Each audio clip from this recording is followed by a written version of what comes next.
another episode of That Range Life, a show, sometimes about golf. I'm Bill Boyce, DriveRangeHeroes.com.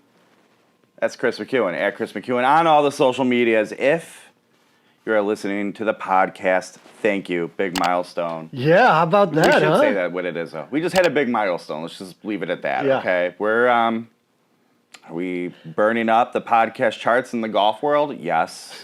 Obviously. No laying up, foreplay. Well, what other?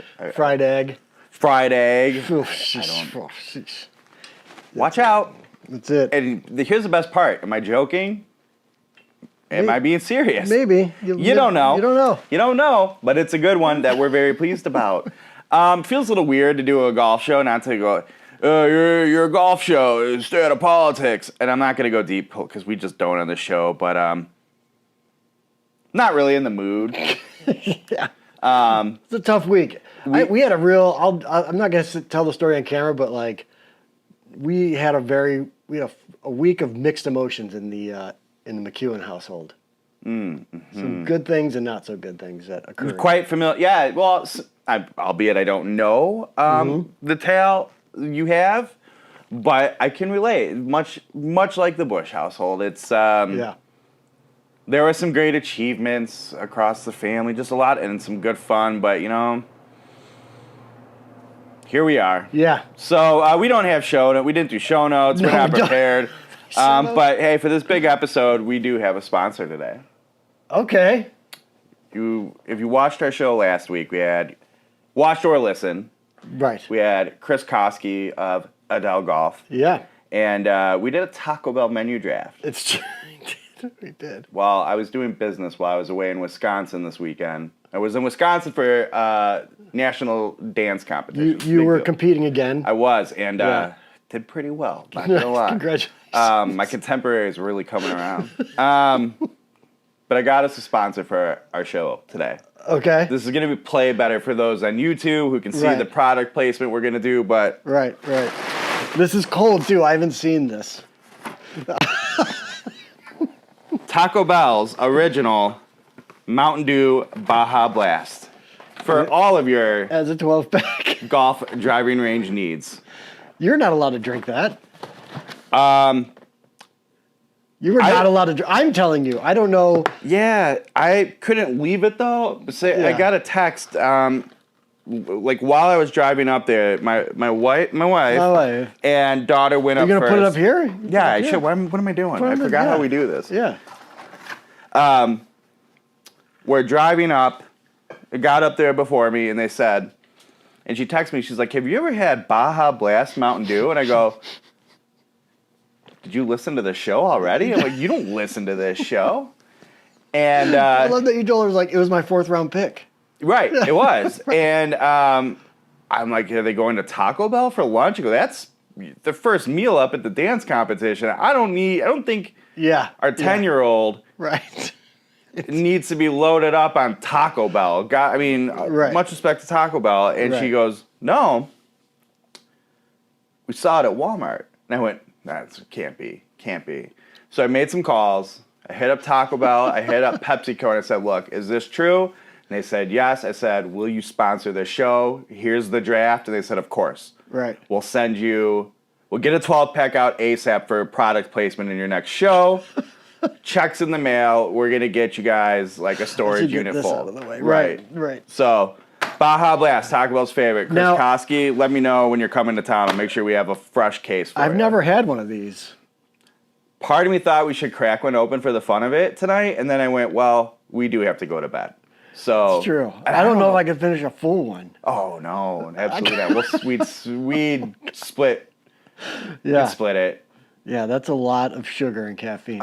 What's the... I want to get the 44 grams of total sugars. Okay. It could be. I know this sounds crazy. I feel like 170 calories in a can, and the 44 grams of sugar could be worse. I suppose that's true. Is it great? Is it ideal? What it does to your internals, probably not ideal. No, well, I mean, think of all the stuff that we consume, and that's fair. I put a lot of chemicals in my body. Right. Well, and all the pesticides and everything we inhale on a golf course. Like, what are we, right? What's another? You live in the city, for Christ's sake. It's true. I mean, you're just your clean air is exhaust. Fair. So, anyway. Right off the ramp, nonetheless. Thank you, Taco Bell. Thank you. Yeah, thanks, Taco Bell. PepsiCo. Yeah. Very excited about this. We will do this. We'll crack one on the show one day. You know what else we got? I forgot some delicious cocktails. That's a good idea. They're definitely gonna be delicious. That's a good idea. Like I wonder if it would if you could do. I'm trying to think of a bourbon drink with Baja Blast. Artificial tropical. It's lime. It's tropical lime. Flavor. It should be fine. Yeah. Yeah. Maybe we would put the smoker to it, like the bourbon smoker to a little. Or the Traeger. Just do the whole. A little bit of cherry and hickory blend. See how that goes. All right. So there you go. Okay. As for and if you are watching on YouTube for this product placement, go down, hit subscribe, hit the bell for the notifications. So when we do open one of these together, yeah, it'd be funny. I can't to tell see if you could tell. You have to finish one and see how much different our personalities change. I won't alter too much because you've seen me on plenty of caffeine, but that might explode my heart. Yeah, it'll be fine. But I don't know if I've ever actually even had a Mountain Dew. I don't drink a lot of soda, it is. But even maybe you've stumbled into one, but you're not sure. It's never been if you laid out all the options, like orange soda, my go-to. So good. Yeah, but otherwise, maybe a cherry Coke. Cherry Coke's also delightful. Maybe if I had a suicide. And Mountain Dew was an option, and I was just hitting all of them. At the Burger King when I was in high school, I might have had a Mountain Dew, but it would have been Taco Bell. So I mean, Baja Blast though. Anyways, we got it. We got it in hand. Taco Bell original, not exclusive because it's not just there. Anyway. Yeah. Okay. So you're. We haven't had a chance to really catch up, but I feel like in a couple weeks because we had a guest and things were we had the show that we did at the 70, which I guess, we want to talk about that a little bit. I was going to allude to that, yeah. But. So I don't know. You got a little mini lesson from Kevin after I left. Well, so let's talk about real quick. One of the things to plug this week is, and I never even, you told me, hey, the draft is up in the YouTube studio. You should go watch it. I'm like, yeah. I had no idea what I was in store for. Not the draft, the fitting video. I meant a draft of first draft, second draft, that thing. Right. Yeah, fair. Right. And I was like, yeah, when I get a second, I'm going to. And then once basically this dance machine hit, I've never had to travel for dance before. It's a thing, man. It is a thing. I got nothing. I was going to work on finishing up a review I'm in the middle of. I still haven't. It's Sunday as we're recording. Right. I still haven't posted last Thursday's show with Koski on the website because I just didn't get to it. Yeah. And I tried to. The most I did, I went and created a private YouTube, what will be a private YouTube channel for the dance moms to share their files with everybody. Okay. And keep them, so they have somewhere. Because I was like, we could do Dropbox, you could do Google Drive, and then, of course, all of them. And say, oh, what are you, some sort of tech wizard? I'm like, all right, how about, do you all have an email account? You can just upload it to YouTube, mark it private. Fine, we'll do that. That's the extent of what I did technologically. So I never got to watching the video. I saw it in my subscriptions today. Yeah. That it's out. It is. So I thought we could talk maybe brief summary and encourage people to go watch that video. For sure. Hopefully, if you've been at the channel for a while, you have seen the 659 video I went and did. We'll get into what irons you got fitted for because now I feel like we have two 659 videos. Great. It's fair. But your 659s are different than mine. Right, which we'll get into. Yeah. But I think we should talk about your fitting experience. So we both have now been fit at the 70. So is there a little bias there? Sure. Is there going to be a little difference in the experience than maybe if you went to like Club Champion or Golf Tech or whoever else is fitting out there these days. Right. Sure, but I'm curious with you about takeaways, and I'll ask you some questions. Okay. And maybe talking even just in general about the experience of, because you already have a comment as of like 30 views on Vince, the video Vince about asked a question. Was your fitting more instructional, like unedited version more instructional or more fitting? And I think one of the things that's worth pointing out with the sub 70 fittings at the 70, it can go either way. And I feel like people are looking for, don't teach me anything, just fit me. And I don't know if this whole like, I almost call it cathartic experience. Okay. But the whole experience, I don't know if those two things need to be separated too much. And I know there's people who are really weird about their swing and certain levels of head cases don't mess with it. And I think they can handle that. But I felt like for me,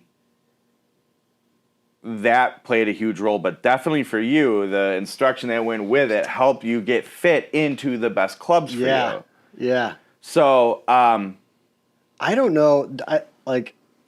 I know when I talked to Jason, because I already have a friend when I was telling him about it. I already have a friend who wants the same service. He wants to do it. The same clubs, and you're like, no. That's not what the whole point of the videos were, friend. No, he wants the lesson and fitting. Although when I talked to Jason, he's like, well, usually you do one or the other. Right. You don't necessarily do a hybrid. But, like Jason, like we've seen with Sub 70 in general, they are customer first. Yeah. And so if that's what you're going to ask for, you could probably get that. But, it'll be maybe a longer session or a different sort of whatever. I will add a third element into this mix then. Yeah. I have a friend who went and got fit at the 70s. Like, you know what? They had a Tuesday appointment open. Let's take the middle of the day, go out there. Like everybody, quickly realized how far Sycamore really is. He lives in Oak Park. Right. He's like, this is an hour and a half drive for me. I go, I know. Mm-hmm. It's not close. It's not convenient, which is a testament, I feel like, to how many people do go out to them. It's not. I mean, they wouldn't have built the 70 if they didn't have people coming to them for a fitting. It's not easy to get to. And I feel like where they go, well, it is easy to get to. Like, no, it's not. It's not close to any major airport. I think maybe you can fly into DeKalb International or the DuPage Municipal Airport. St. Charles, did we talk about that? Yeah, maybe. But it's just, it's not like you're driving down to Cairo, Illinois, but at the same time, it's not like you just hop into O'Hare and a quick jaunt up to Milwaukee. Right. So he went out from Oak Park, went through the whole process, and the guy's like, yeah, you can swing the club a little bit. Okay. Kevin, he was with Kevin. I'm saying the guy, like, we don't have... Kevin Healy, PGA Professional. We don't have points of reference for the people. Right. And so he's in the middle of his, working with another coach and working on things, and Kevin's just like, do you always tend to miss like this or that, whatever? And he said, well, yeah, I do. He goes, okay, cool. He's like, all right, well, let's start working on the fitting. And Kevin's like, hey, what if you just tried to do this? Yeah. Starts doing it. He's like, I'm hitting the ball a little farther. I feel like, better. He's like, Kevin can't help himself. Well, and anytime I've had good fitting experiences, there's been a little bit of like, hey, you're doing this, correct that so we can fit you properly. Right. Or try to at least, like, and then maybe you'll go, I can't correct it, I don't want to. Okay, fine, we'll work from there. Right. So I feel like that's the thing. Fine, maybe you're not getting a breaking 80 lesson from Kevin, but here's a few little things, and then we can fit you accordingly based on that. And I think, like, if you get into the either-or service, and it's hard to do both. Yeah. Yeah, I mean, when I went, the only time I've ever been, like, quote, fitted for irons, I went to a PGA Superstore. Which is a world-class fitting institute, right? But I didn't get any sort of, like, instruction. No. Those guys they're there's 20 dudes in that place trying to get a bay to hit some irons or whatever. Right. And so he just set me up with the iron, not even the shaft as well, that worked. And let's be honest, work was, this is the lesser of all evils. You're hitting this one, okay, and say it feels fine. Right. Right. Within your budget, even, right? I still had a budget that I was working under. So, yeah, I just, to me, and if people are wondering, I personally, because I'm not a numbers guy and whatever, I never felt like I was being fit, if that makes sense. Because if Jason and Kevin weren't handing me different iron combinations and shaft combinations, Kevin instructed me the entire time. Yeah. Like the entire time it was an instruction lesson. It was a golf lesson. It just happened to be they were also simultaneously, almost in parallel, also fitting me. So, the fitting itself might have been a half hour, but like otherwise Kevin's teaching the entire time. Yeah, I think so. I think that's a fair point from Jason. Like, that's probably not an experience to reasonably expect because, and I think at the end of the day, between your lesson and fitting, realistically, we're there, 2 hours on that, maybe, give or take? And from the start of, like, legit, like, okay, hit some of your gamers, not the narrative kind of filming stuff we did, but, like, yeah, hit your gamers, and I probably hit, I don't know, 20 minutes of I don't think you did. I don't think you were doing 2 hours of ball striking. No. Yeah, not at all. Yeah. But realistically, it was a large chunk of time. And we were there to do other things and sort of start building something. So I think if you were going there to just get fit, here's what we're working with. He probably would have said if you hey, just try to do this a little different so we can see what happens when you square the face or whatever. Right. But me sitting there holding the gimbal like a stooge the whole time and listening to those guys and all the little subtle hey, try the S400 on them. Should we put the Project X 6.0 in it or whatever? So it was interesting hearing them do all that while you were still doing your lesson, as opposed to me, it was more like, okay, you're hitting the ball. Seeing this, seeing that, let's try this component, this part. That's the thing I love in golf right now. Everything's a part. Shaft, shaft is this club part. Right. Golf and the names. It was pretty fascinating just in general. Just the entire experience of being fit while learning or fixing a swing flaw or whatever, right? It was really fun, and the way that it really worked in real time was.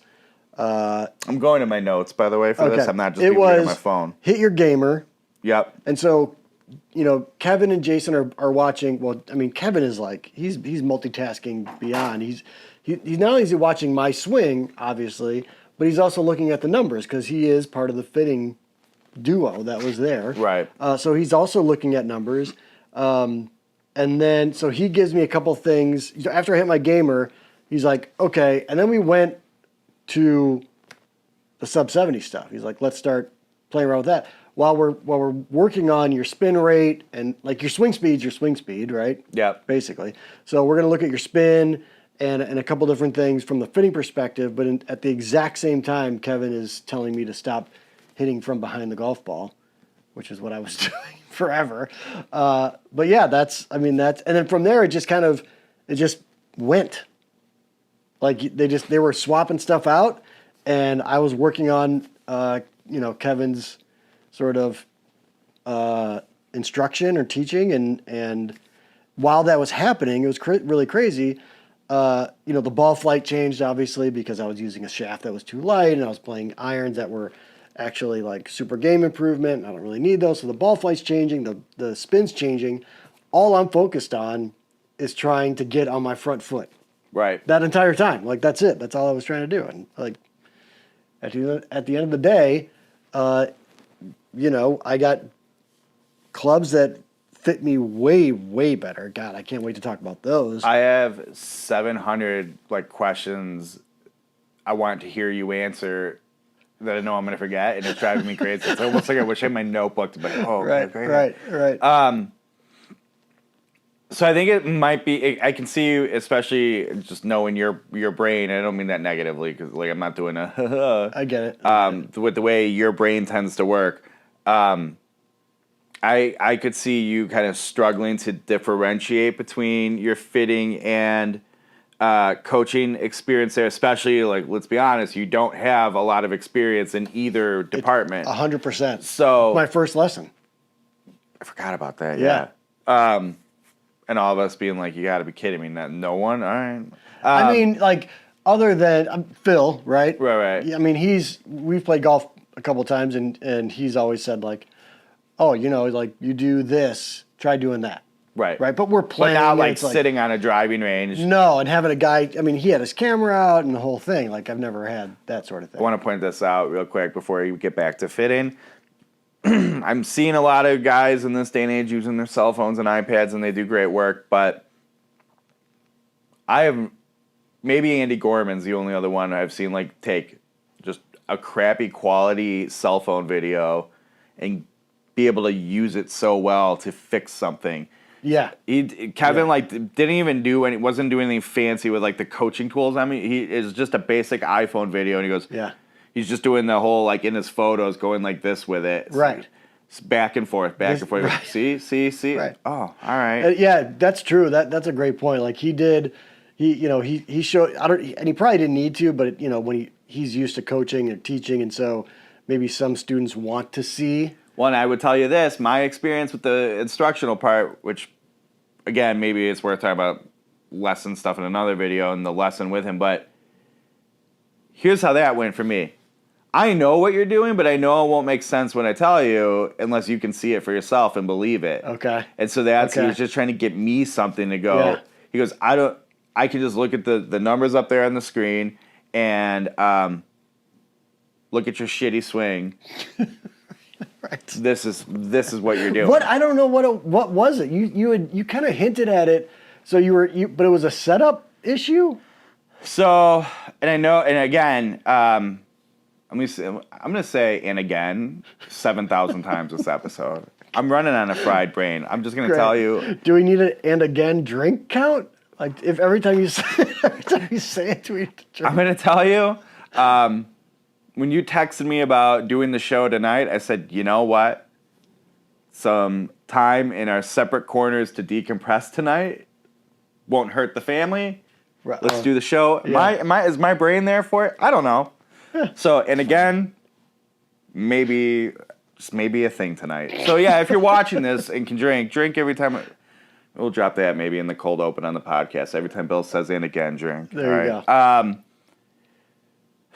So I know how it's shocking to me, but at the same time not.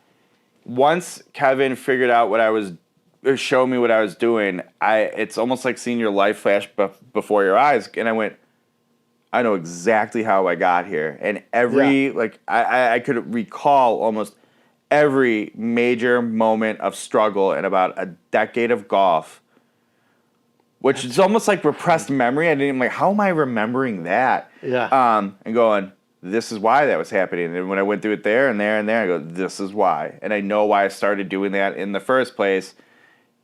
It's such an easy little click, don't do that anymore. Yeah. And then, but, I mean, do you not want to say what you're doing? Or are you getting... A handful of things. Okay. I was essentially just flaring the face, just wide open. Oh, on the takeaway. Going back. Okay. And so what was happening is coming back, when I say hosel first, not relative, almost perpendicularly to the golf ball. Yeah. And with my sheer athleticism and fast hands and what have you, and there's flipping people flip their wrist to kind of get the ball in the air. I'm flipping it shut. To close it, right. And so, generally speaking, my timing is just perfect, and it has to be of a fairly decent golf shot. But remember, oh, my 8-iron, I can't control it's going left. Yeah. This is why, because I'm snapping her shut, creating that thing. Oh, so we kind of had a very similar issue. I didn't have the weight transfer. I was just leading it wide open, and he starts going like, if you're going to stand sideways and throw a ball ahead of you, how are you going to throw it forward like this? Yeah. And he goes, don't do that. I was like, oh. So I had that issue before too. Like, and for whatever reason, it was just more comfortable. And that was a Phil fit. Phil saw that on the golf course one day, and all he told me to do. These guys, Kevin was so good, just giving me a very basic, like, instead of this, like you said, like just do this. And Phil just told me to keep my right forearm covered. Yeah. Right? I can see that. Yeah, and that just keeps it closed long enough. My just do this ultimately wasn't even what's quote unquote fixed it. I'm still very much working on it, not comfortable and settled in it, but it's showing progress. He was like, get it back here and think from here that behind you in the backswing for listeners. Yeah, right. yeah, right. Good point. He's like, think from back behind you now. You're coming down. That you're trying to draw this thing left. So he's in theory like getting that face shut. Right. Problem is that was too late, and it's almost like I started flipping in my back at the start of my downswing. Yeah. And that didn't settle in. And then but I do it, and it'd be like, see, look, your numbers are looking better. You're hitting a square. This is good. And then I'm set up to the ball, and he's like, do you always set up with your club that open? I'm like, what? He goes, your club's like 5 to 15 degrees That's open. crazy, and I'm like, no, it's not. Yeah. And so he's standing behind me, so looking down the line. Sure, Highland's in front of ish, like face to face with me. Okay. And I go, really? And he goes, yeah. So Kevin comes in. I'm hitting 6-irons, middle of the stance. Kevin comes in and squares my face up behind the ball. And he goes, that's square. I go, does it look closed? looks like 45 degrees closed. Yeah. And I go, no. And so once I got used to that, and he's like, but here's the thing, I'm closing it and you're turning your wrist like that. So when you swing now, you're just going to go right back to that open. Set it up there and adjust your hands. I'm like, yeah, but now I feel like I'm holding the club like funky. He goes, you're not. That's what it's supposed to be. So I start doing that. Shocking. Basically, once I started like that and then thought of, keep it squarish. Well, then it's like I was able to keep it shut going back. When I say shut, probably just normal. Right. Just square. And then occasionally... So did your little... That's why you had a little fade to it then. Your shot was always a fade because your face is probably open from the start. If I didn't flip just right. Yeah, right. Correct. Right. So so that had immediate dividends. So now I have the ability to hit these power draws, hooks. I'm like, haven't seen these in about a decade. And the reason I was doing what I was doing is because I was hitting a lot of hooks and drawing it too much. And that's how I fixed it. And here we are. Yeah. 5 minutes, maybe. Right. It was all in 5 minutes. And then obviously I had to go work on it. So I was like, all right, hey, bros, dapping it up here. The two of them are like... Dapping? Yeah, it's a dabbing, isn't it? No, not dab. Oh, okay. And he's like, they're over by the bar talking. My clubs are like over in the other bay, and I'm putting my stuff away, my iron away. And I went, wait, that makes sense with my irons and everything. How does this work? How am I going to hit a driver, hybrid, or fairway? It's a really good point. So I go get my driver out, just put a ball on the ground. Don't even tee it up. And the two of them are like, whoa. I'm like, I'm not even going to hit this thing. I go, is this square? Yeah. Like, nope, same thing. I go, can you guys do me a favor? And I'm just standing there in my stance, like with the club. I go, can you just move it to square for me? And they do it. And I hold it again. And I go, that square now? Yes. So same thing? And swing it the same way? I'm like, yes. All right.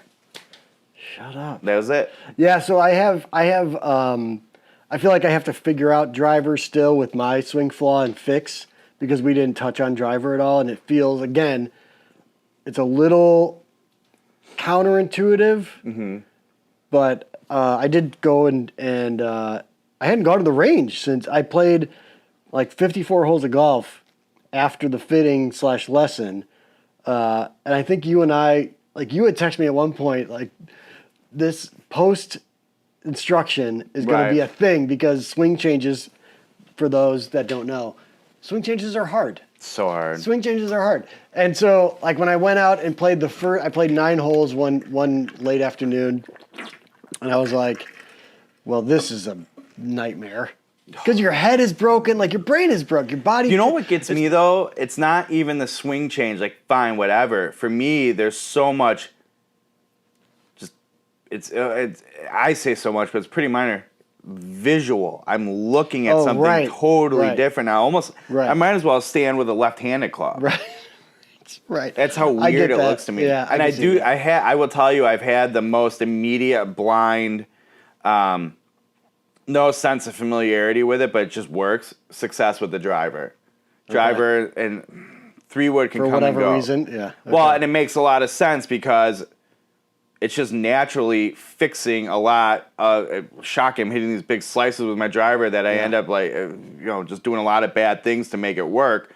Now I just have to hold the face square and try to keep it square. Right. And I have minimal damage, and it goes a long way. Right. So that's been a real treat. But I've noticed what ends up happening with the driver and the 3-wood, and it's up in my stance to get it square. Well, next thing I know, I'm taking the face. I'll do it on this camera. I'm taking the face, squaring it. Let's say it's like this normally, squaring it up, but then it's like that. I'm de-lofting it like an idiot. Right. So I still have to kind of get control of that. Yeah. But 5 minutes go, like this with the driver? Yep, that's it. Man. The promise is there. Still, I still have like no sense on what my irons will do and what my misses are, but square, just hitting it square, not shanking the ball ever. I don't know, center in the face. Oh, and he's like, why do you always set it up that close to the hosel? I'm like, oh, yeah. I'm not close to the hosel. Yeah, you do. Yeah. Yeah, you are. And I said, you know what? The reason I do that is because with the swing, when I miss, I'm flipping it shut, getting a lot on the toe. Right. But if I don't do this stupid flipping it shut because I'm keeping it where it's supposed to be, turns out it just goes right back where I addressed the ball. So if I put it in the center of the club face, it hits the center of the club face. Right. So this whole thing... It's crazy, man. Yeah, it's just fascinating. So my flaw was hitting behind the ball, not shifting my weight all the way up, basically on my front foot. Baseball swing. Very much a baseball swing, and so it seems like it's such a simple thing to do, but I mean, you saw, and I think Kevin put it well when I was doing it correctly, and I was actually like struggling to keep my balance on my front foot. And he's like, it's like you're learning how to walk. It's like you're a giraffe learning how to walk. Like your balance is all out of whack. Remember, I don't really remember anything he said because I was worrying about shots and fighting the gimbal. Right. Right. And I think I said it in one of our shows when I said it again. I was like, I go, hey guys, stop. Can you just repeat that real quick? I know. Which is a really good. We'll get to that too. This is super. I don't know who's gonna listen to this. Yeah, the whole fitting talk we were gonna have this episode, right? Yeah. So anyways, he wanted me to get like what felt to me way up on my front foot.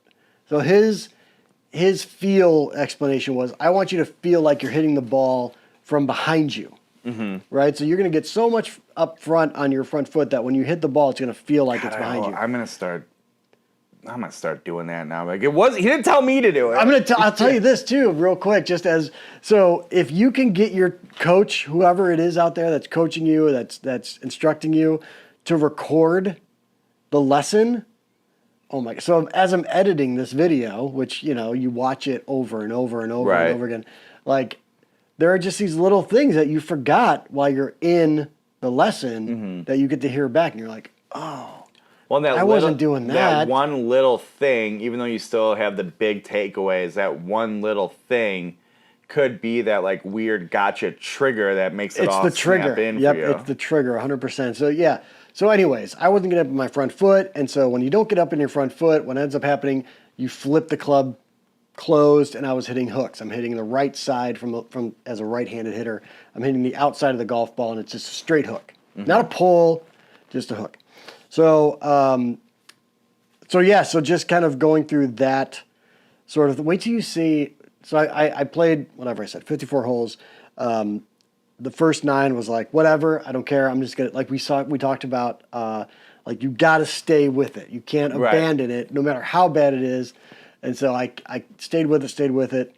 The 18 I played after that, I didn't text you because I was like, oh, we'll see. But I was golfing a golf ball. Like it was doing it. I was doing it. Like it was happening, you know? Yeah. And the other thing too is these sub 70 clubs, man. So I haven't had a 4-iron in my bag since what? We've been friends. Have I ever hit a 4-iron in front of you? Ever? I'm trying to think if I've noticed that, but it's always been a hybrid, basically. Yeah. Yeah. That 4-iron, that 659 CB 4-iron is just, it's unbelievable. I'm having a 4-iron issue myself because going into this with what I was doing, I was getting bailed out by my Tour Edge C722 tie utility. Okay. And saving my ass left, right, and center. And now, with the swing change, that doesn't feel right. But I'm not used to a 4-iron being fairly easy to hit. Right. So, and if everything's all things equal, the Tour Edge has forgiveness at these. I mean, they're not supposed to have. Right. It's a different type of club. Right. So, that thing I can do some damage with. Mm-hmm. So I'm very much in trying to solve too many problems at one scenario because I'm like, I need to figure out my 4-iron situation. It's like, no, you just need to hit a ball solid and worry about that later. Yeah. Because, like, I don't know about you, but, hey, I'm golfing my ball. I'm playing some golf. And then you look and you go, well, I still shot a 47 over 9 holes. Right. But there's so many things that were different and better than they have been in forever. Totally. God, that's so true. Yeah. So, I think I had... Actually, I've been playing a lot of 9-hole rounds before work lately, which is very not me, but I've loved it. Thanks for the invite, I guess. You would not come out here for a 6:30 9-hole round. 100%. I'd play 18. You can leave after 9, and I'll keep playing. Noted. I will now include you. Louise. I didn't think you would because it's not a practical thing for you whatsoever. Now, it's golf. There's no practicality. To be fair. It is the Village Links of Glen Island, 27 holes there. They don't have the next 9. You would have to play either that 9 again or go over to the 18-hole course. All right. I'm just telling you so you know. All right. It's also making me go, I wish there were more 9-hole, like good 9-hole courses around. Yeah, there so really are. Yeah, so it's the 9-hole I played was Heritage Oaks, which just reopened. We should go out there too because that's a really good 9. Where is it? Northbrook. Okay. Oh God, Is that far? There's like no good way. 290 basically. Well, and you still have to just go way over on something. There's just from here, it's just there's no good way to it. One round of 9, I shot a 42. Nice. With a triple on a 140, triple on a 143-yard par 3. Okay. It's an easy 9-iron. Yanked it way out of bounds and just, it's bad. Yeah. And then on the 9th hole, which is also not very hard, I doubled. So I had a triple and a double and shot a 42. So it was like, oof. Then the next time I went out, I didn't have any triples or doubles, but still shot like a 44, 46. Well, that was after I was like, oh my God, Kevin's a genius. After that 18 I played, where I was just ball striking, I still shot like an 86 or something, whatever. There's other issues involved, right? Short game putting, as we all know. As it turns out. Ball striking for days, right? And I'm like, oh, this is amazing. And then I went and played another 18 earlier this past week, and I had no idea where the ball was going to go. I had no idea. No idea. It was just an absolute nightmare. But you got to stay with the fix. That's the difficulty of it. I don't want to go. I'm not going back. So I'm going to try to follow me on this as I try to not disclose too much personal detail of my life. Okay. But I think you do know it. Yeah. Second time out swinging the club after this sub 70 experience. Okay.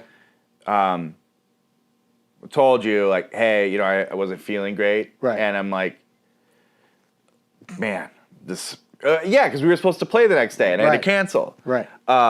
Did I tell you, though? Like, I felt like shit. And I said to my buddy, who I haven't played with in a while, I'm very excited. We're playing Friday afternoon, Mount Prospect. Love the course. But I felt like shit driving there, and I'm like, well, maybe once I get moving and playing, I'll feel all right, whatever. Great. I'm stranded I'm in Mount Prospect being like, oh, God, I feel so bad. I got to figure out how to get home. Right. But I'm going to go. I'm like, all right, we'll just see. I'll go play. Tee off on the first hole. Par 5, if I'm not mistaken. Yep. That's the course I played, too, and I shot really well, actually. Pounded my drive. It's only the second time, I think, playing there. And it's been a long time, so I totally forgot the first hole goes the direction that it goes. I'm like, no, it's just you go out that way. No. Terrible line. Right. That said, hit the living daylights out of it. I'm a long way down. It's a par 5 with the new swing. And then I hit some sort of recovery shot flush with the new swing. But, no man's land. Yeah. Got to hit a nice little trick shot here. Don't. Got the new swing. But then really nice... really nice chip, give myself a chance, and end up bogeying the hole. I'm like, well, that wasn't too bad. But all things considered, I played the hole pretty well. And I go, guys, I don't know if I'm going to make it, whatever. And my buddy's like, just throw up. I go, no. I can't even feel the club in my hands. I'm in really bad shape. Yeah. I'm going to play this hole. I'll play this hole back, and I'm thinking it goes back toward the clubhouse. I'm not realizing it's doing really. These jets off. Yeah. And I go, if I feel great or at least serviceable at the end of this hole, maybe I'll keep going. Otherwise, I'll go in. So flush a drive again, middle of the fairway, 305 yards maybe. Yeah, right up to that ravine then, probably, right? Yeah, just short or whatever. Yeah. And I'm feeling terrible. Have a 7-iron in. Just flush, perfect, left side of the green, 2-putt par. As everybody else is getting the crap kicked out of them on the hole. Yeah. And I'm shaking. I can't feel my face at this point, God, and dude. I'm like, all right, I'm gonna go in. And they're like, Yeah, after a par. Yeah. You don't seem that bad. I'm like, I'm that bad. Yeah. Trust me, I'm that bad. And so, of course, a ranger just happens to be driving by. Everybody's like, hey, can you give him a ride back? He's bringing me through all the, maintenance areas and the shortcuts. Wow, I'm kind of glad I'm having this experience. But so, new swing. Probably, a nice... I was maybe on pace for a nice little coming out party of the new swing. Right. Oh, you didn't get to play three. We got to go play that golf course. That golf course is so fun. So the third hole is, a real decision-making. For you, very much a decision-making hole because... If you want to hit driver, you might get up onto the green, but there's a lot of trouble. Oh, yeah. But you can think about it. It's really fun because it's a driver or a 7-iron. I mean, right now, every golf hole is a Is decision-making hole for me. So Fair. But but yeah, that is it. And the greens are just, that was the course where I was ball striking for days, and the greens are so tough at that golf course. I wouldn't know. Because at that point, it's just whatever keeps me alive. Yeah. And thank God I wasn't far from the pin on any of them. And I remembered that after I got done, and I was thinking about the putts I had on the first hole. I'm like, how did I 2-putt that? That thing should have been back to the first tee. That was such a hard putt. Right. But it was a real eye-opening experience of how great, not feeling good, but having to just trust it and do some basic things and keep the golf swing simple, and it'll take care of you. Yeah. Unfortunately, when you start feeling like you just can't stand up straight, you just that's a problem. That's can't help you there. That's the hardest thing so far that I've experienced since the lesson is trusting what you're supposed to be doing. Yeah. Because I even said it in the video. I made a point of including it because what Kevin was telling me to do was focus on the second half of the swing, right? So like post strike. So funny because for me it's focused on the first. Yeah. That's typical us. Put us together. Right. You have a decent little golfer. Got a good golf swing. Yeah, so he was saying like, you need to come around on that second half of the swing. And what it felt like to me was that I was coming way over the top. Because I'm swinging. He wants me to swing more right to left because I was so far from inside. How am I not out. just shoving the ball straight into the dirt? Right. Just hammering it in. Right. Yeah, I was so far from in to out that he's like, I actually want you to feel like you're coming over the top because it won't actually be over the top. Because I was so out to in. But remember we were talking about it when I was talking about that, and you're like, does it feel like you're going to hit the ball like into Main Street? Yeah. And that's what it felt like. I felt like I was coming so far right to left, but that wasn't it. It's Anyways, we probably bored the living shit out of it. Yeah, I was saying like we didn't even get to the whole thing we were planning on talking about. So at this point, we're too far into it. It's true, but there is an aspect too of walking out. I think I made the joke that I've played my clubs that I've played now for whatever 2 or 3 years. They've served me well. I enjoy them. I don't want to talk too much about. Save that for we have to. Maybe not next show. I don't know. Maybe we'll be. Who knows? Like I said, coming into this, I'm not in the mood. So who knows what we'll be prepared for next time. But don't talk too much about it because I do think we need to talk specifically fitting experience and put the lesson, how you hit the ball stuff aside and just get into it. Because okay. There were a lot of things when I walked away from that, my fitting experience equipment-wise, that were like quite frankly depressing. And I'm interested to have your thoughts on that, but we'll go forever. Fair. But I want to know if you had this similarly to that feeling like that maybe about your equipment.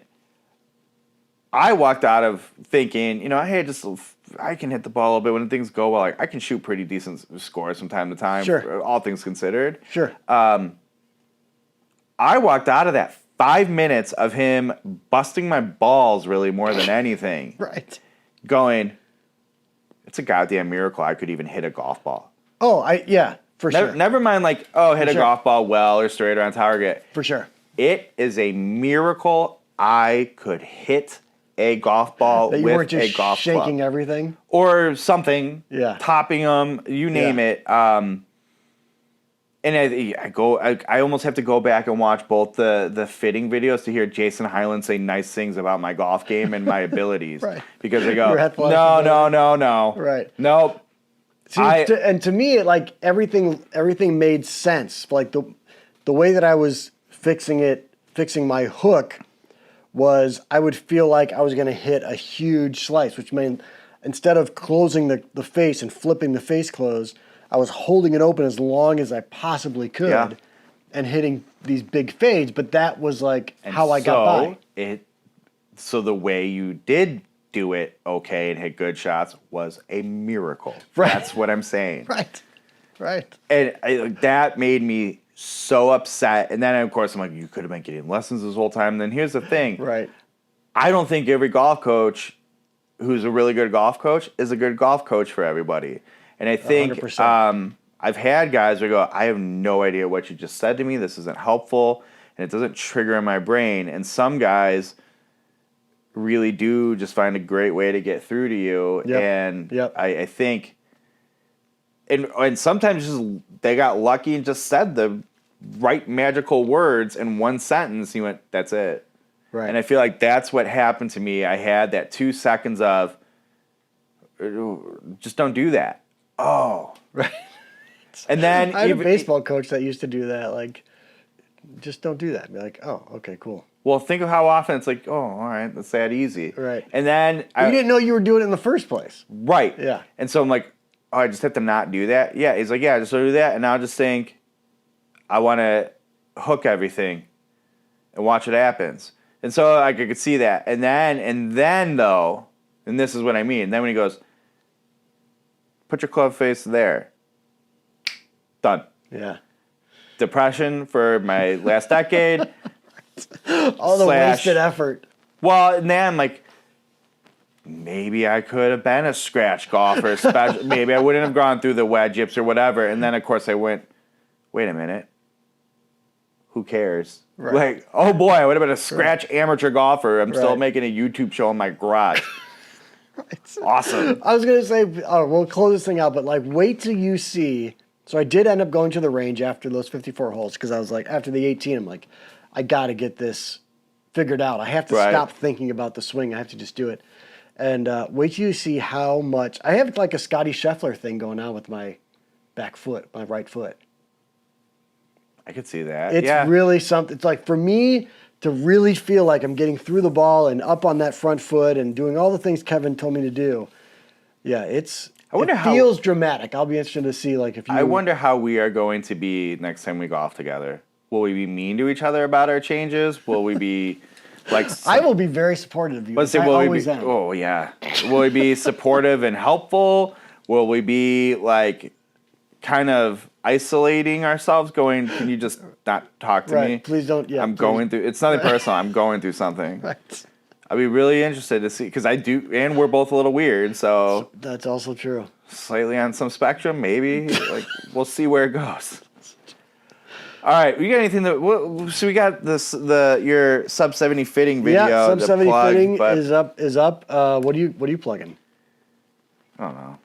Go to drivingrangeheroes.com. What do we have? So one of my posts is going to be your video because I want people to go watch that. It's awesome. And obviously we want to drive our subscriber count up because we're getting close to that 1,000. Oh my God, it's been, yeah. Do you know what I think I have this week?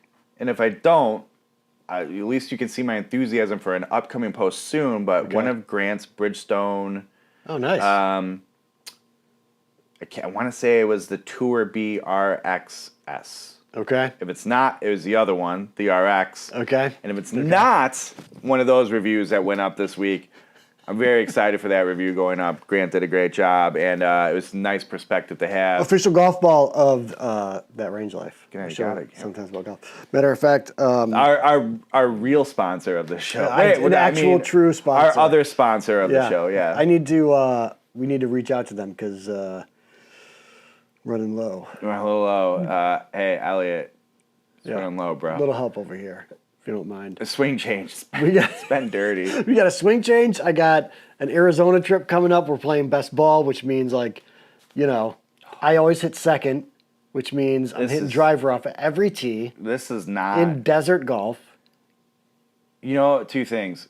Chris Koski video last week. We both have our 7-irons. I think we need to go do a match or something of just 7-irons. I'm into it. So we'll do that. Maybe one of these morning 9 holes, just 7-irons. Oh my God, yes. But no putter, 7-iron. Well, I'll be fine with that. That's fine. Of course, with me. Yeah, right. And then I think we need to. Do I get to play with your weights on your iron, and you get to play with my weights on my iron, and we'll see what happens? That's interesting too. Maybe. Or just every hole you get to choose what weight the other guy has to do. Right. People are gonna love our pace of play. And then I think we still need to do the scramble video. How could you and I do scrambling together? Yeah. We have to do it. Is it once we get our new swings or just whenever? At the rate we get together to produce content other than this show, I don't think we can wait. If there's an opportunity to do it, we just do it. Right. Maybe we do that. We'll just do that in these 9-hole rounds. We'll just knock them out. And people are like, how could you do over 18 holes? I'm like, I don't know. Who cares? We only play 9 holes. Watch the video again and pretend it's another 9. Watch it like at 2x that time. All right. Anyways. You good? Yeah, man. We still got. There's so much television we need to talk about, but we'll save that for. I'm not caught up in any TV because I've been hashtag dance momming. I want to be clear. I was born for the dance mom culture. I'm in. I could see that. I don't want to relive hockey. I don't want to be like a sports family. I think it's probably some like PTSD for me. For sure. So it has a little hint of that. Right. Without being that. I think I'm in, and I have these like visions of more people need to get more involved at the studio. We'll see. I'm in. I'm ready to use like the back end of our merch to make some dance merch. Yes. Do it. You and me start wearing it. It'd be the best. Chris, why are you wearing this? Supporting the Elite Feet Dance Studio. For sure.